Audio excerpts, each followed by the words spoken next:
Olá a todos e a todas. Hoje começando mais um Relatos de Fronteira, apresentado por mim, Luísa Dambori Arena, falando de Santana do Livramento, fronteira com Rivera, no Uruguai. O programa de hoje conta com uma convidada especial, a professora da Universidade de la República, UDELAR, professora de Sociologia, Letícia Almeida, amiga, querida, conterrânea. Letícia, bem-vinda. Graças, Luísa. Graças, Júlia, pelo convite. Então, a Letícia, ela é pesquisadora no tema de fronteiras há bastante tempo, com livros publicados, né? A Letícia coordena o Laboratório de Estudos e Pesquisas Internacionais de Fronteira, o LEPIF, né? A gente vai estar falando um pouco mais sobre ele. E a Letícia pesquisa, então, a questão dos ilegalismos da fronteira, né? Penalidades, criminalidades, que é um tema super complexo aqui, né? E eu, pelo que eu li um pouco do teu trabalho, tu ressignifica essa ideia do que é legal e ilegal nessa ideia de uma translocalidade, né? O que é moral e o que é imoral. Então, a ideia de hoje, assim, é a gente contextualizar um pouco, então, como é que vive essa nossa fronteira, né? Tão peculiar, que é muito difícil ter essa separação física, né? Por isso, a dificuldade também de limitar os ordenamentos jurídicos aqui, e também contextualizar um pouco, então, como é que a gente está hoje, falar um pouco também de como é que está acontecendo na pandemia, essas nossas dinâmicas aqui, né, Letícia? Então, mais uma vez, bem-vinda. Aí, se tu puder, então, apresentar, né, teu trabalho melhor para a gente, né, que eu estou aqui como aprendiz e curiosa. Bom, boa tarde, estou super contente, é a primeira live que eu participo, desde que começou a pandemia. Eu nunca quis participar, porque eram tantos, todos os eventos acadêmicos, né, são agora virtuais. Então, além das aulas virtuais e dos eventos acadêmicos e de passar o dia inteiro na frente do computador trabalhando, eu decidi priorizar, né, para, enfim, me dedicar melhor à docência, e nunca quis participar de nenhuma live, também porque eram, digamos, momentos delicados, assim, né, de eleições. A gente passou por muita coisa em pouquíssimo tempo, né, então eu fiquei mais como observadora do que militante, vamos dizer assim, nesse período. Eu estou super contente de conversar contigo, Luísa, e mais agora nessa tua versão jornalista, que eu tô achando o máximo, né? A gente estava comentando antes que eu tenho uma coisa de jornalista enrustida, assim, né? Porque eu fiz comunicação social, minha primeira opção, quando eu terminei no segundo grau, né? Porque sou velha. Aí eu passei no vestibular para jornalismo e fiz um tempo. Eu queria trabalhar em rádio, né? Essa era a minha cachaça, assim, eu era apaixonada por rádio e pela parte política do rádio, né? Meu pai era vereador na época e tal, então eu assistia todas as reuniões da Câmara de Vereadores, assim, eu tinha muito interesse nessa temática. Mas depois tudo mudou e eu fui para outros lados, e já contando um pouco como é que eu cheguei na fronteira, né? Porque eu saí da fronteira muito cedo para fazer jornalismo, saí com 17 anos, e depois voltei 18 anos depois. E aí, todo esse período, eu fiquei trabalhando com várias outras coisas, todas ligadas aos direitos humanos, mas com a parte de segurança pública muito forte, né, e com gestão em segurança pública muito forte. E quando, em 2009, eu morava no Rio, eu trabalhava com o Luiz Eduardo Soares, e convidaram, ele era secretário de segurança, eu era assessora dele, era secretária adjunta dele, convidaram ele para participar de um evento na Colômbia. E ele não podia ir e sugerir meu nome e tal, né? E aí os caras tiveram que me convidar. E aí eu fui para apresentar um trabalho sobre racismo, uma coisa que não tinha nada a ver com nada da época, né? Porque agora, digamos que os temas que a gente discute hoje naquela época não eram tão populares assim na academia. Naquela época parece que 11 anos é pouco, mas é muito. Muita coisa mudou em 11 anos, né, na agenda de debate dentro da academia. E aí, quando eu estava lá na Universidade da Colômbia, no grupo de trabalho onde eu estava o professor Fernando Carrion, que é o cara das fronteiras, né? Se hoje a gente pesquisa a fronteira em toda a América Latina, quem começou, né, digamos assim, institucionalmente na Flaxo foi o professor Fernando Carrion. E ele apresentou um trabalho sobre a fronteira do Equador com a Colômbia. E eu fiquei alucinada, digo, é isso aí que eu quero investigar. Eu quero trabalhar isso. Já sendo uma fronteiriça, né? Claro, eu achei genial. Claro, eu vou... é uruguaia, né? E o teu pai brasileiro. Sim, mas eu nasci no Uruguai. Tu é uruguaia. Eu sou um contrabando, na verdade, né? Eu sou um típico contrabando. Eu nasci no sanatório em Rivera, meus pais me trouxeram para o Brasil e me registraram como brasileira. E assim, desde sempre, né, quando me perguntavam, eu queria entender, né, como é que eu tinha duas nacionalidades, né? Então, minha mãe sempre me explicava, não, é que assim, ó, tu nasceu no meio da linha divisória, ali no parque. A gente estava indo para o hospital e tu nasceu dentro do carro, ali na linha. E é mais ou menos, assim, dessa perspectiva, eu comecei a repensar a fronteira, porque eu me afastei, eu me afastei muito daqui, né, durante todo esse período, e quando eu estava longe, tudo que eu lia sobre a fronteira, sobre esta fronteira, era muito romancizado, né, era sempre uma coisa linda, assim, né, que as culturas se misturam, né, e não era o que eu sentia, né, não era o que eu pensava, né, porque por mais que dentro da minha casa era bem determinada, assim, tinha a ala uruguaia e a ala brasileira, né, quem era uruguaio falava espanhol, quem era brasileiro falava português, era separado, né, os caminhos eram separados, né. Mas a tua mãe fala espanhol até hoje ou tua mãe e teu pai se comunicam em... A minha mãe, meu pai fala só português, só. Eu vi meu pai falando espanhol uma vez, só num restaurante em Montevidéu, o garçom pediu para ele, por favor, falar português, porque espanhol não dá. E a minha mãe fala espanhol, só que a minha mãe se formou em Direito, e aí ela começou a advogar do lado brasileiro. Tá. Então, hoje ela fala fala em espanhol com a família e em português no trabalho. Mas vocês duas se comunicam em espanhol, tu e ela? Depende. Mas a gente não fala portunhol.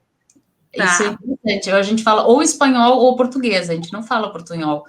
A minha irmã fala em português comigo, em espanhol com a minha mãe, né, não se sabe por quê, mas quando o assunto é sério, ela fala espanhol, né?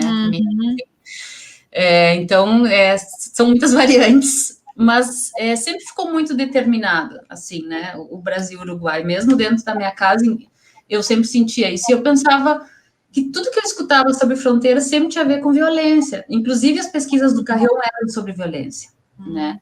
E as fronteiras sempre foram tidas como fronteiras, terra sem lei, terra de ninguém, terra que é difícil de controlar, né? Terras onde o Estado não manda nada, onde não tem a presença dos Estados, é uma coisa mais ou menos como se fala... Em alguns momentos se fala das comunidades, né, das favelas, se diz isso, né, não tem a presença do Estado. Não tem todo o tempo a presença do Estado, né. Aqui na fronteira, inclusive a fronteira só existe porque existem 2 estados que se fazem muito presentes todo o tempo, né. Não é porque não tenha uma ponte, porque não tenha, enfim, uma aduana, porque a gente não tenha que apresentar o passaporte, que ela não esteja nos controlando tudo na nossa vida. Né? E eu digo na nossa, de um grupo, né? Porque não quer dizer que as pessoas, porque vivam numa fronteira seca, elas vivam a fronteira. Elas podem viver no território, mas elas não necessariamente vivem a questão fronteiriça, né? Há muitos brasileiros que nunca entraram em Viveiro, e muitos uruguaios que também não conhecem Livramento, né? Claro que há muitas diferenças, né? Principalmente no que diz respeito à parte da comunicação, os uruguaios sempre tiveram a TV aberta brasileira, né? Então, sempre teve uma proximidade maior com as novelas, com os programas, com a música e tudo mais.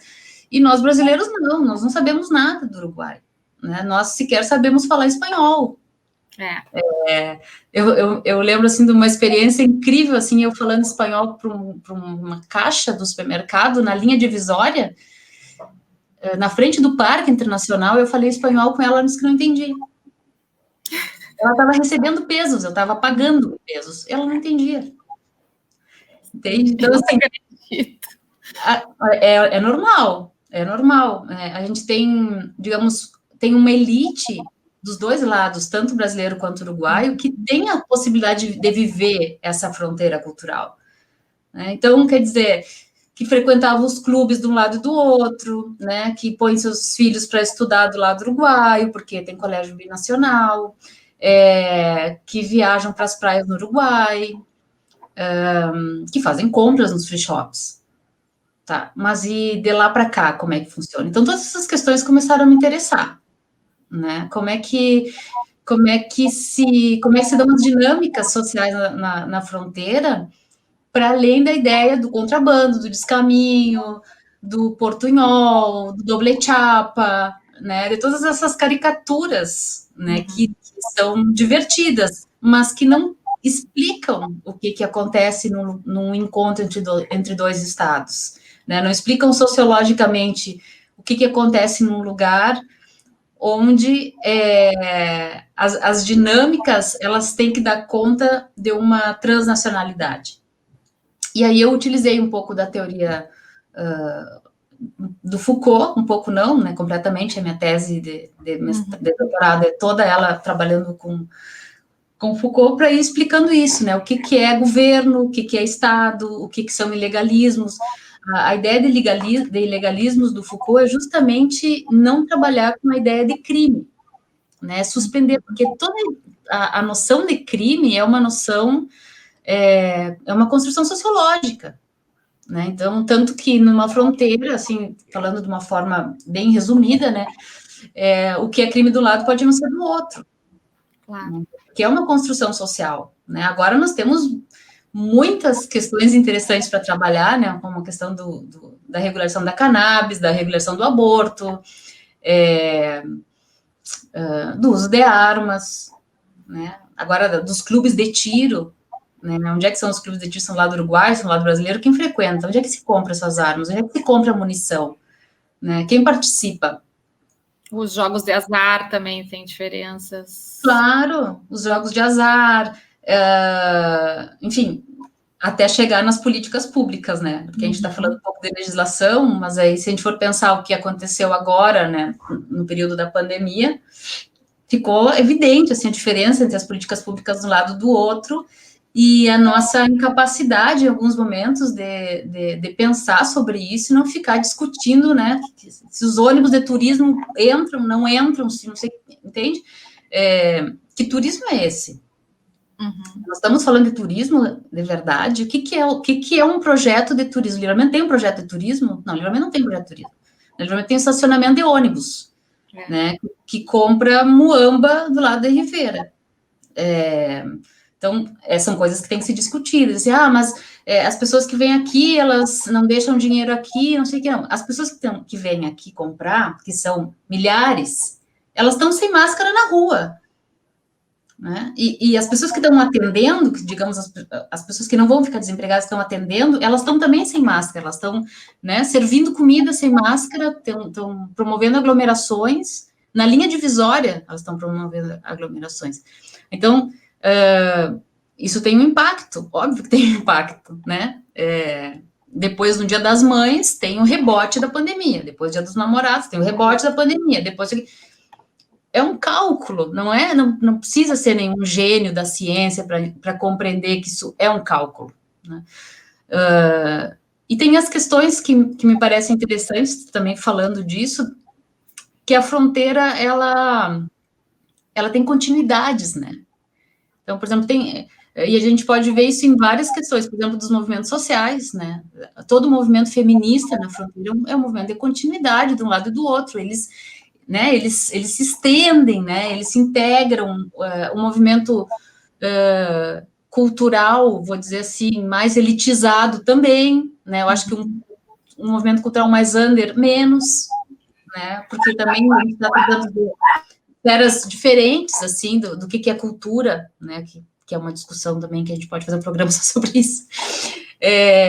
Mas o negacionismo, ele se expande, ele se estende, né? Ele se estende. Quando a gente estava fazendo reuniões, por exemplo, do lado de Rivera, para discutir a questão da volta às aulas, o ano passado ainda, né?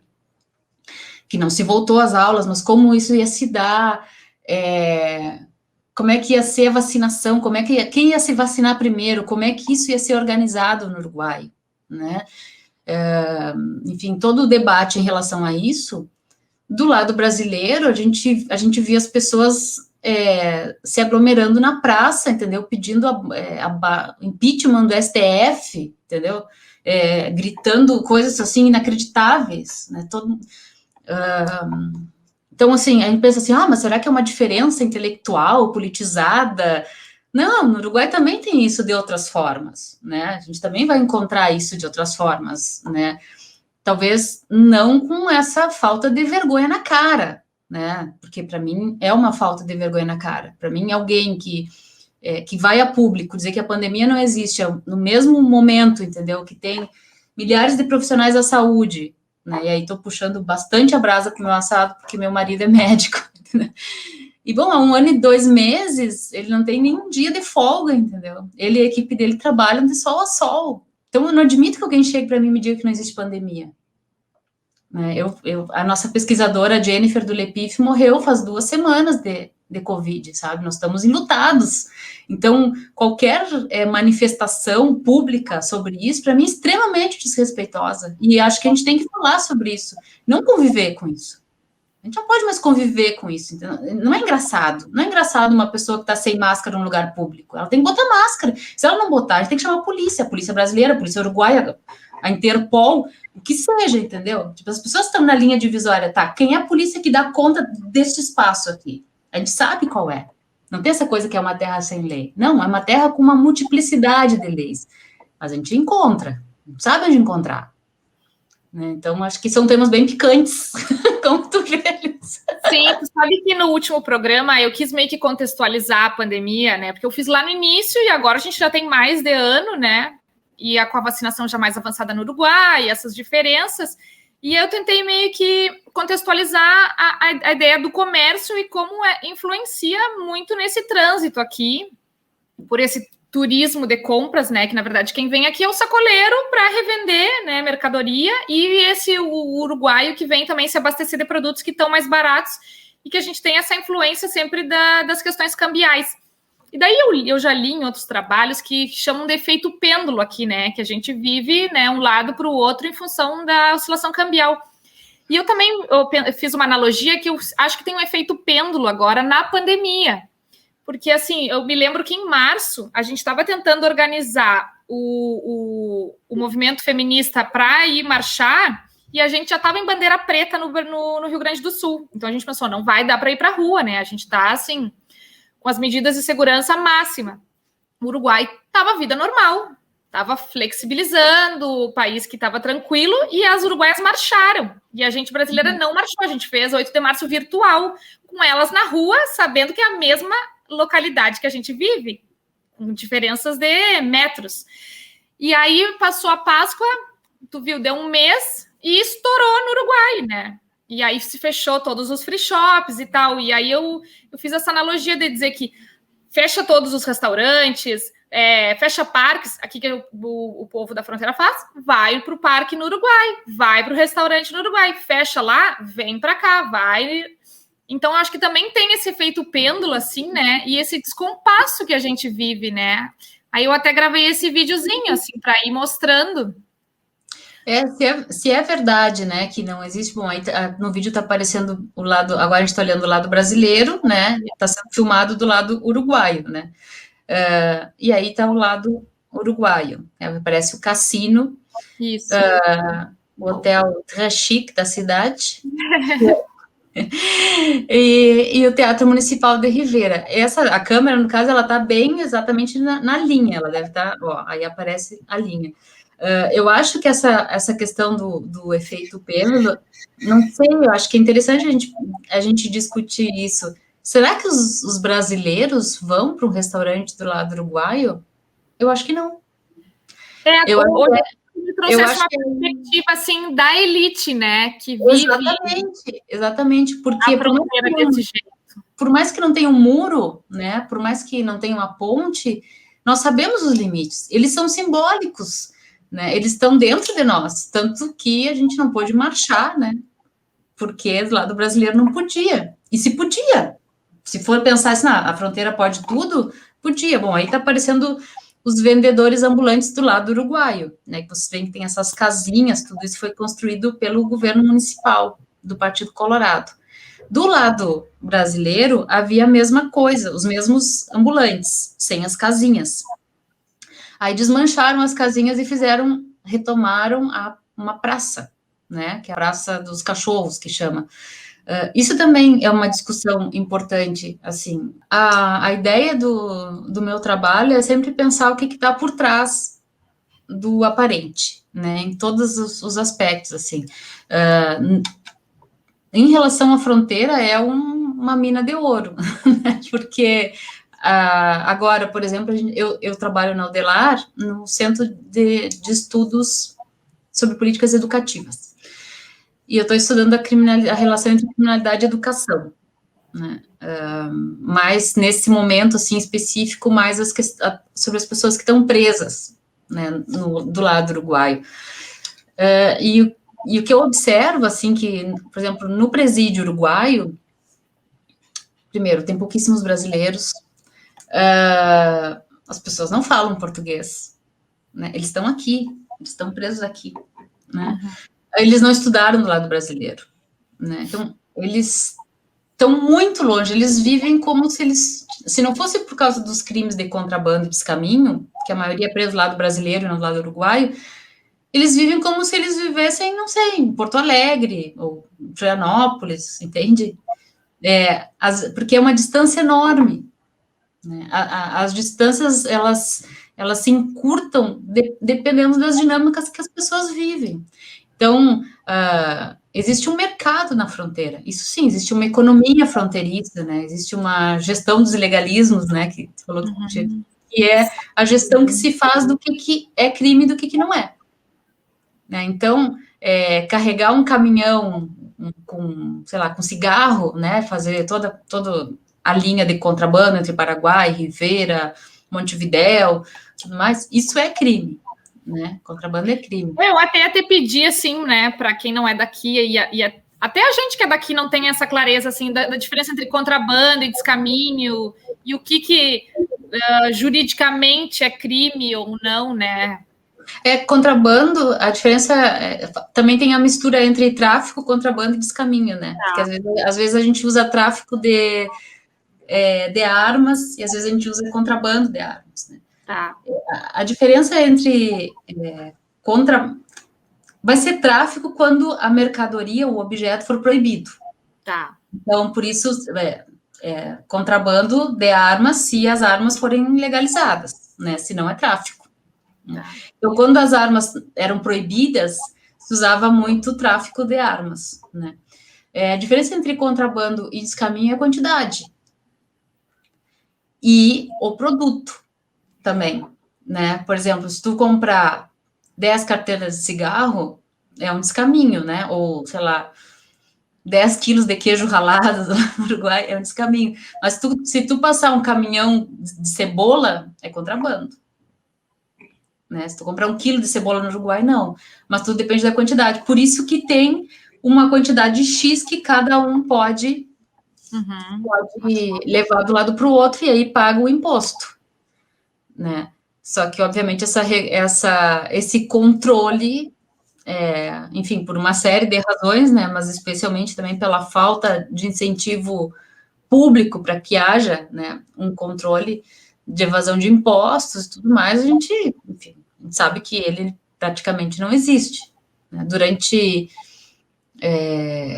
alguns períodos existe, né? Existiram operações para fazer esse controle. Mas no dia a dia, como as coisas acontecem, né? Enfim, eu me lembro que a justificativa do lado, quando desmancharam o camelódromo do lado brasileiro, que era na linha, era que ali aconteciam coisas. Eu me lembro que tinha um cara aí de Livramento que ele me dizia, eu morava no Rio na época, ele me escrevia e me dizia assim, é que tu não sabe as coisas que acontecem aqui, embaixo das lonas dos camelôs, não é mais um lugar de famílias e de não sei o quê. E eu ria, né, digo, por que não é de família? Porque não é a tua família, porque a pessoa que tá ali tem família, ela não nasceu de um ovo, entendeu? Ela, ela tem a família dela, com a vida dela, entendeu? E eu digo, eu consigo imaginar algumas coisas que podem acontecer aí, mas é interessante que essas coisas seguem acontecendo a meia quadra, né? Claro. Simplesmente deslocaram as pessoas porque elas estavam numa praça que tinha toda uma história, né, das elites da cidade, que levavam os seus cachorros, suas famílias, para aprender a caminhar ali, era tudo muito lindo, né? E por que algumas pessoas podem ocupar aquele espaço e outras não? Aí tá, posso tomar um pau de questão de urbanismo e patrimônio histórico e o que seja, tá? Mas é realmente o que eu penso. Para mim não existe essa questão da... como é que se fala? Como é que é o... uma revitalização, né, que tem a ver com quase um higienismo, assim, né? Revitalização, de umas que ali não tem vida, agora tem vida. Agora Quem é que determina o que é a vida? Gentrificação também, né? Quem é que determina aonde vai ficar a vida? A vida que eu quero que exista, né? Eu assim, pessoas até do nosso convívio, assim, não muito longe, né? Família e tudo mais, que se fez um abaixo-assinado e uma coleta, assim, por uma luta na cidade para revitalizar a praça. E o revitalizar a praça não era para essas pessoas poderem ocupar essa praça, é para elas não verem aquela poluição visual que o camelô ali implicava, né? É um discurso que se repete, né? É um discurso que, enquanto as pessoas estão em lugares, né, que elas não incomodam, tá tudo bem, né? Ninguém incomoda com a Feira da Quaró. Agora, se a Feira da Quaró resolver fazer uma Feira da Quaró no Parque Internacional, vão incomodar. Entendeu? Vão incomodar.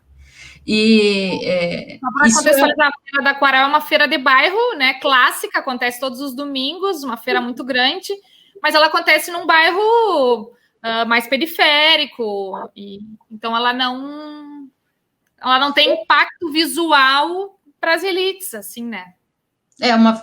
O Uruguai é um lugar que tem a tradição das feiras, né?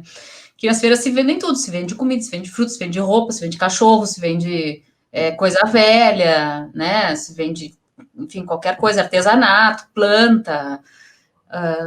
E essa é a feira da cidade, né? Que é grande. Eu dei o exemplo da Quaró porque sempre fica como algo pitoresco. Né? Sempre fica como algo pitoresco, mas nunca institucionalizado, né? Nunca institucionalizado. Por quê? Porque eles também precisam de barracas, de estrutura, né, para se proteger da chuva, do frio. Aquilo que eles fizeram ali na linha divisória, aquelas casinhas, né, para os ambulantes, aquilo poderia ter em outros lugares também. Sim. Né? Então, assim, acho que quando a gente estuda as fronteiras em geral, e isso eu entendo assim, que se ampliou muito nos últimos 10 anos, onde começaram a se estudar para além do contrabando, do descaminho, dos homicídios, né? Sempre se imaginou todas as fronteiras como lugares super perigosos, né? Especialmente a fronteira a tríplice fronteira de Foz do Iguaçu, como lugares que tem, digamos assim, um risco enorme, né, de se viver ali. E com os estudos começou a se analisar que realmente as fronteiras elas têm algumas características especiais, mas tem algo que é muito especial, né, que é a maior parte dos crimes cometidos nas fronteiras são crimes de gênero. Não são os homicídios. Existe, Foz do Iguaçu teve altos índices de homicídios, outras fronteiras no Brasil também, mas o que, digamos assim, o pêndulo, esse pêndulo que vira quando se fala em taxas, né? Se fez um estudo de todas as fronteiras do Brasil, foi coordenado pelo professor Michel Missi, e isso apareceu claramente. O problema das fronteiras, o problema criminal das fronteiras, não são os homicídios, né? São os crimes que estão ligados à violência de gênero.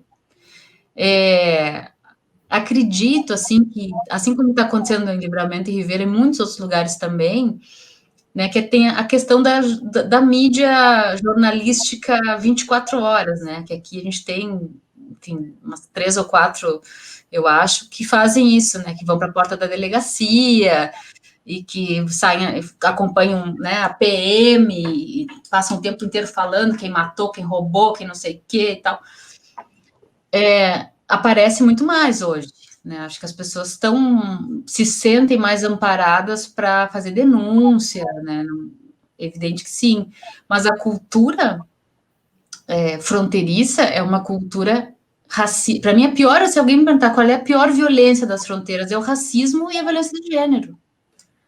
Né? Pelo menos nessa fronteira do Brasil e Uruguai, onde a gente vive, as pessoas têm orgulho de ser racistas. As pessoas têm orgulho de ser homofóbicas. Elas acham lindo ser homofóbicas, elas acham lindo ser racistas, elas acham lindo ser elitistas. Elas falam... Eu lembro de umas pessoas que chamavam outras de pobre bicho aqui em Livramento. Existia nós e os pobre bicho. Né? Então, assim, essa é a violência da fronteira. Né? A violência da fronteira é que... Para investigar a fronteira, a gente tem que pensar o que acontece aqui que não é a mesma coisa que acontece, sei lá, no interior do Piauí, entendeu? O que não acontece em Florianópolis. Que por exemplo, que as pessoas dizem, mas os brasileiros, eles não compram do lado uruguaio, nos free shops. Estou falando população em geral, né? Não quem tem dinheiro. População em geral, assim. Não vai comprar nos free shops. Se tiver que comprar um tênis, vai comprar um tênis brasileiro parcelado, não vai comprar um tênis mais barato do lado do Uruguai.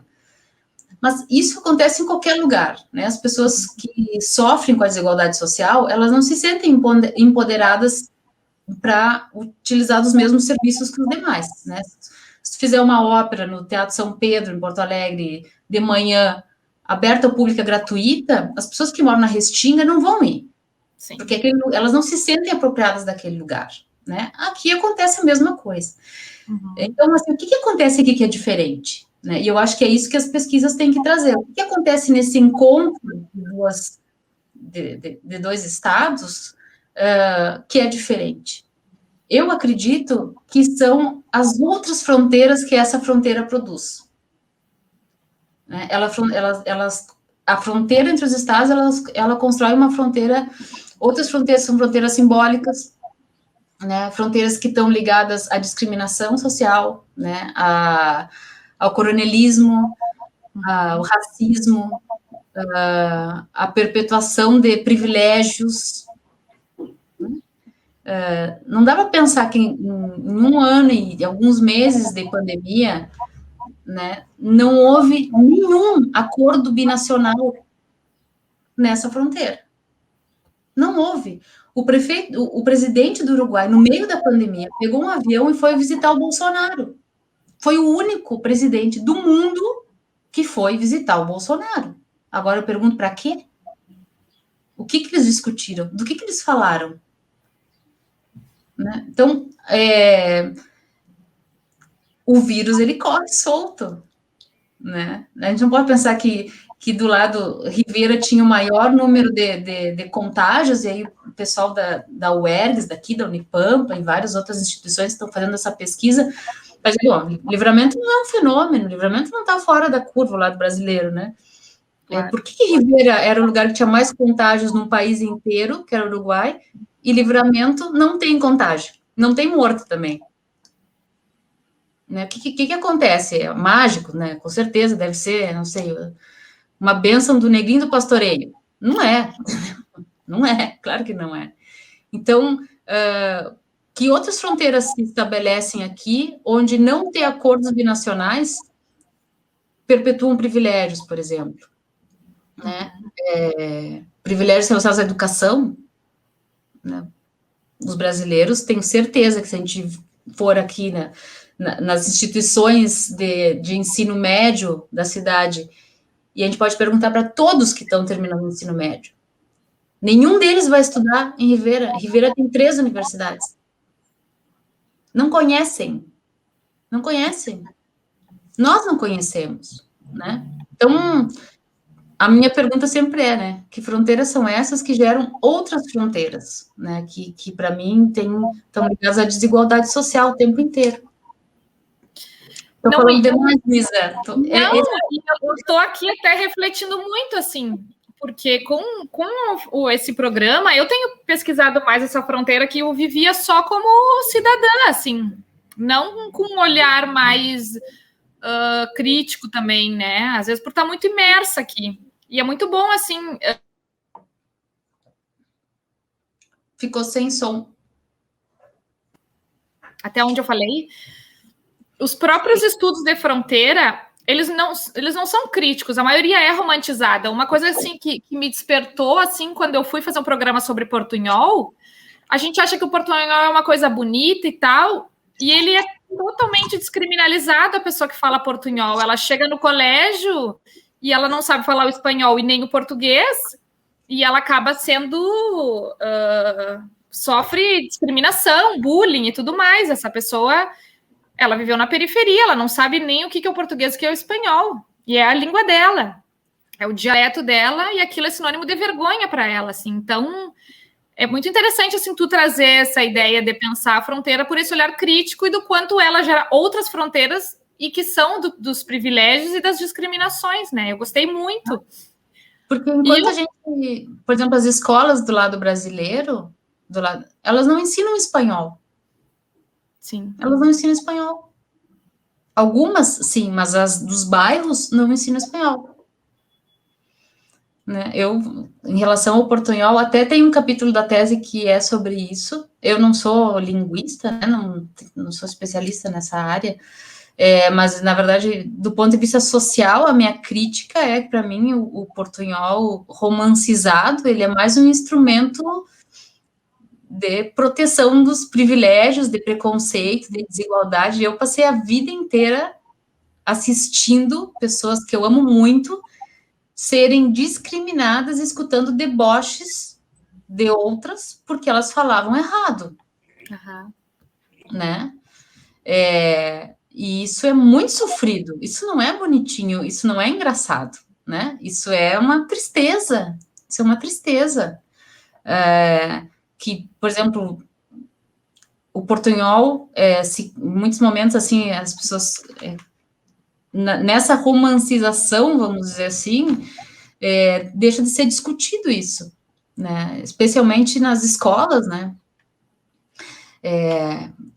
Acho que já devem ter, não conheço muito essa parte, mas imagino que devem ter tido cursos de formações para professores e tudo mais em relação a isso, de como tratar, não é uma coisa fácil, né?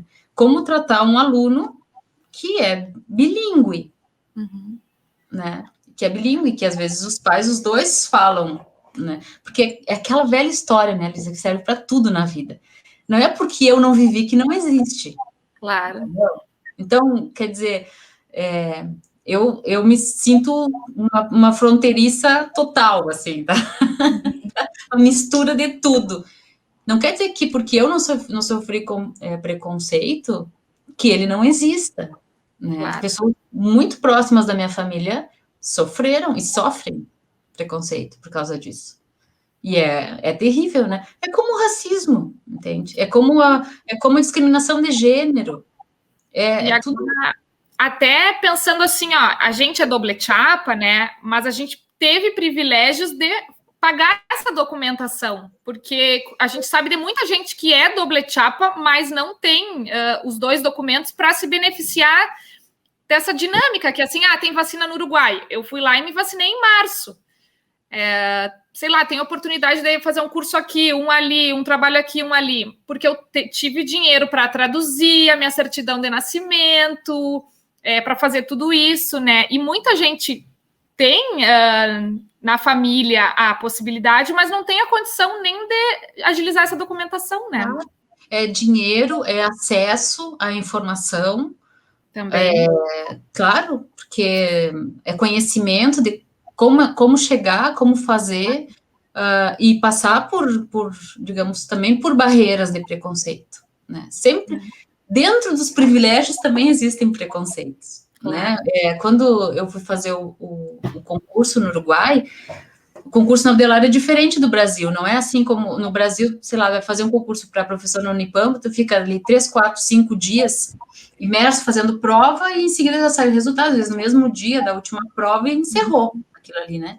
No Uruguai, às vezes, o que eu fiz levou 1 ano e meio, tá? Não tinha brasileiros inscritos, né? Quando eu fiz a prova, um dos elogios da minha prova era que eu tinha feito tudo em espanhol. Sim, a tua formação é toda brasileira, né? Toda brasileira. Toda. Então, e eu pensei, digo, nossa, que sorte, eu pensei. Porque eu não pensei assim, vou fazer em espanhol que é melhor. Não, eu fiz porque tive sorte, entendeu? De ter essa lógica na minha cabeça, fiz por um lado, não fiz pelo outro. Não é um grande conhecimento mágico, entendeu? É por realmente sorte, eu podia ter feito tudo em português. Né? Mas por quê? Porque são noções de acesso que a gente tem. Eu já tinha feito cursos na Udelar, quando a gente fala da questão de gênero, isso aparece também, né? Mas eu nunca sofri discriminação de gênero. Né? Quantas vezes? Eu já pensei isso 1 milhão de vezes, né? Porque realmente eu nunca senti discriminação de gênero, até voltar para o Livramento. Até voltar para cá. Aqui é todo dia. É todo dia, né? É o homem que fala comigo de um jeito, com o Janu de outro. Entendeu? Que tem abusos, assim, né? E é o tempo inteiro. E eu me dou conta, assim, que aqui tem um processo, digamos assim, muito diferente entre Santana do Livramento e Rivera nesse sentido, porque Rivera já está, digamos assim, muito adiantada na questão das políticas para a violência de gênero. Né? Um professor hoje pode fazer uma denúncia imediatamente quando observa que um aluno pode estar sofrendo violência do lado do Uruguai. Do lado brasileiro, vai fazer para quem? Quando? Sim. Como? Como é que vai ser o processo? E não é culpa das pessoas que estão ali trabalhando, é culpa de uma estrutura política que não se preocupa com isso. Ai, Letícia, assim, ó, eu sei que tem muita coisa para falar e eu quero seguir essa conversa contigo, né? Mas antes da gente encerrar, que eu estou espiando aqui, a gente já está em 46 minutos. Eu queria que a Júlia mostrasse, assim, os teus livros, assim, ou pelo menos a gente deixar indicado para quem se interessar mais pelo assunto, para procurar. Esse aí é o site do LEPIF, que é o Laboratório de Pesquisas. A gente fez um trabalho de 2 anos, assim, imersos dentro do LEPIF, em parceria com mais 10 instituições latino-americanas. Aí tem algumas publicações, alguns trabalhos que a gente fez, e congressos e coisas que a gente participou, organizando e apresentando trabalhos, eram com estudantes da Unipampa, né, hoje todos já estão fora fazendo mestrado, doutorado. Isso é uma parceria que o LEPIF tem, né, com instituições colombianas que fazem digamos, um diagnóstico da criminalidade no mundo inteiro, e essa é a capa do nosso livro, dessa pesquisa grande que a gente fez com a Flaxo. A nossa ideia era produzir sobre as fronteiras, na fronteira. Nesse livro a gente não fala de livramento, pouquíssimo, né? Cita livramento. Mas a ideia era compreender como se dão esses subsistemas fronteiriços, assim, que as fronteiras, elas não estão só onde está o marco, né? Elas estão em São Paulo, elas estão no Rio, elas estão em outros lugares também. Esse trabalho, a gente fez uma investigação de hemeroteca em todas as notícias sobre fronteira em 15 anos no Brasil. Nossa. E aí a gente foi desenhando mapas e subsistemas e sistemas fronteiriços, né, a partir dos crimes transnacionais, por onde passam os crimes, né, como é que tudo se dá. Que legal, esse eu tenho, eu não li ainda, mas eu tenho aqui na minha biblioteca. E esse foi o meu primeiro livro, que foi da minha dissertação de mestrado, com a capa da Maria Luísa de Leonardes, que é a rainha do Braguai aqui, que é uma idealizadora da cultura da fronteira. É verdade, é uma que eu tenho que trazer aqui também. A NECA, e esse livro não tem nada a ver com a fronteira, apesar de estar desenhada aqui a fronteira, né, ele faz uma análise das políticas de segurança pública em Porto Alegre a partir da participação popular, do orçamento participativo e do movimento hip hop. Que legal. É isso. Ah, não é só isso. E esse...